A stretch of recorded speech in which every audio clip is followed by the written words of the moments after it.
Assalamualaikum warahmatullahi wabarakatuh. Kapendak deui sareng Ustazah Nur di pembelajaran bahasa Sunda. Kumaha kabarna? Pamudah-mudahan ananda soli sareng solihah aya dina kaayaan sehat walafiat. Amin.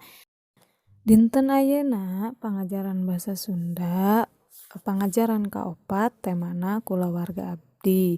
Ustazah bade ngajelaskeun tentang nyebutkeun ngaran pakakas di halaman 36. Sata acan dimulai belajarna, hayu urang sami-sami maos basmalah. Bismillahirrahmanirrahim. Urang nyebutkeun ngaran pakakas. Pakakas naonnya ari pakakas teh disebut naon pakakas teh? Nu kumaha bentukna pakakas teh? Coba dangukeun panjelasan Ustazah. Pakakas nyaeta alat atau benda anu digunakeun pikeun ngagampilkeun pagawean urang sapopoe. Loba nami-nami pakakas naon wae nya.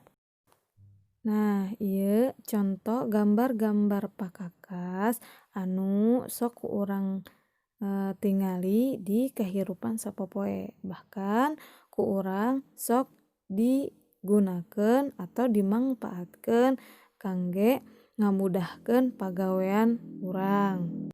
Sata acan nyebatkeun pakakas di gambar ieu, hayu urang bagi dua heula macam-macam pakakasna. Aya pakakas nu sok aya di imah jeung aya pakakas kangge sakola.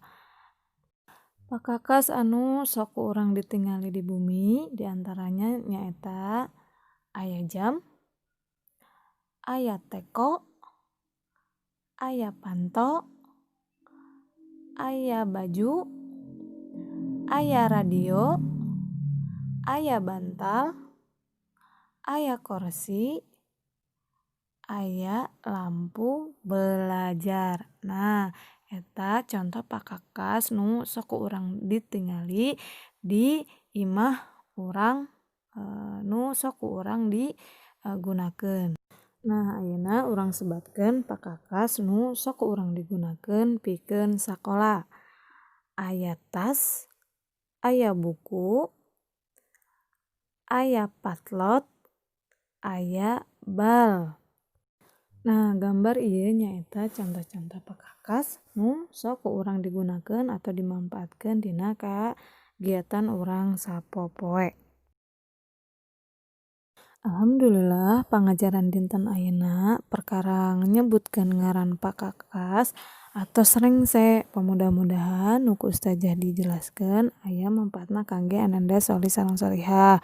Sata acan ditutup hayu urang sami-sami baca hamdalah.